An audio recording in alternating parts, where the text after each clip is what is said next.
Good morning, everybody. Hey, Mike. Hey, Joanna. How are you doing? Hey Hey. Tim, all good, thanks. How are you? Pretty good, thanks. The topic of today's session is leading with questions. For this topic, we're going to be looking at a model which is a coaching model. Coaching is very often used for this topic with leaders because a lot of coaching techniques suggest that you run a conversation with questions. So these questions become a great way of reminding our leadership participants that asking good questions is of a premium. A leader who asks a great question is always of a premium, and one question can change everything. So it's one of the questions is, so isn't a leader a coach? And the answer is effectively no, because there is always a certain hidden agenda which is blocking you from pure coaching. Yeah, I mean, Joanna, you're accredited as a professional coach. And within the work of a professional coach, you have a relationship with a coachee, which is completely and 100% neutral. And that neutrality never exists within the context of an organization, even to a certain extent in peer-to-peer coaching, where there is a lot of neutrality, but the simple fact that you work for the same organization means your interests may well collide with their interests. So we call it leading with questions because that's the focus that we give. There's also another word associated with coaching, which is mentoring. Joanna, what do we understand by that? So there's a big difference between coaching and mentoring. Coaching is primarily focused on achieving specific short-term goals and improving performance in a particular task or in a particular skill, whereas mentoring is addressing long-term career and personal development.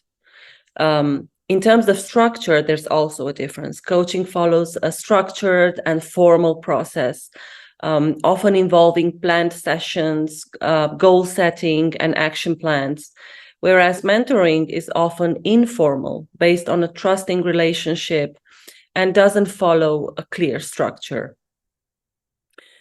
In terms of the experience of the coach or of the mentor, coaches are experts in the coaching process, but may not necessarily have expertise in the mentee's specific field, while mentors have expertise in the same or a related field, providing guidance.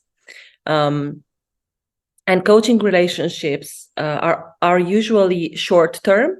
And when I say short-term, I mean lasting weeks or months. And they have a focus on immediate performance improvement, whereas mentorship relationships are typically long-term, sometimes spanning years.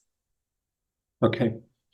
Another interesting aspect of the mentoring, the word mentoring, is that we come across lots of mentoring programs within the client bases that we work for, and where there is a structured approach to, assigning somebody a mentor. But in my world, the word mentor is used in a different context. I have had two mentors in my life, and they didn't know about it.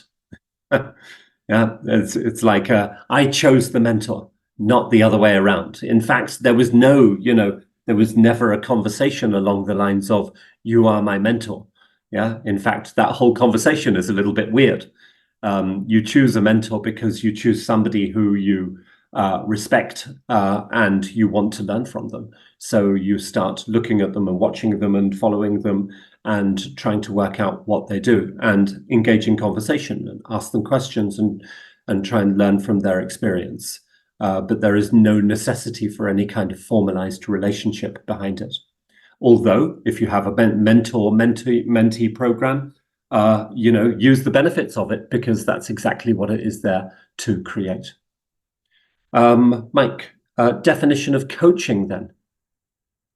Yeah, so I'm actually going to use the definition from the International Coaching Federation. Mhm. So the ICF defines coaching as partnering with clients in a thought-provoking and creative process that inspires them to maximize their personal and professional potential. The process of coaching often unlocks previously untapped sources of imagination, productivity, and leadership. Great. What's not to like, right? That sounds fantastic. Now, on the right bottom there, we've got a model which comes from Hersey Blanchard's situational leadership model, and which says quite a few good things about the topic of leading with questions, and specifically where a coaching approach could be employed. On the bottom left, we have somebody with low will or low motivation and not much skill. And then bottom right, the skill level is way, way higher. So they're experts, but their motivation has dropped off as well. And so the general principle goes, using a coaching methodology with people with low motivation is going to be more difficult than using it with people with high motivation. So in a nutshell, it's easier to coach people who are bright-eyed and bushy-tailed, ambitious, motivated, interested, and want to move forward. Much easier to coach them than it is to coach people who are, resistant to the coaching process or to the question asking process. But as soon as that motivation curve rises, then we can coach and guide, delegate and empower. And using questions to do this is going to transfer responsibility in a much, much better way than telling people what to do. Whereas if somebody has got a low level of motivation and a low level of skill, then direction and supervision is pretty much the only way forward. You're going to have to tell them what to do and micromanage and be very, very specific about what the task entails. You can't expect them to use their own experience in order to extrapolate from that onto what you're looking for or what the job or task is looking for. So any questions to that? Does that mean that you can't coach people with low motivation? You can definitely ask them a lot of questions. Yeah. I'm not sure that there would be a great value in coaching them to go in a specific direction. As you said, shorter term operational goals. I'm not sure coaching around those goals would be very, very beneficial with people with very low motivation. A good example of this is taking somebody, they've been in the business for 25 years, they know everything. They've lost their motivation. They're no longer interested, and they may know more than everybody else. Yeah. So on one level, of course, you can't coach them to do something that they know better than anybody else anyway. On another level, it is around how do we get the engagement and excitement going, which would be more important. But as a coach, I mean, you're going to be saying, but hang on, for sure you can coach them, right? And the answer is yes, absolutely.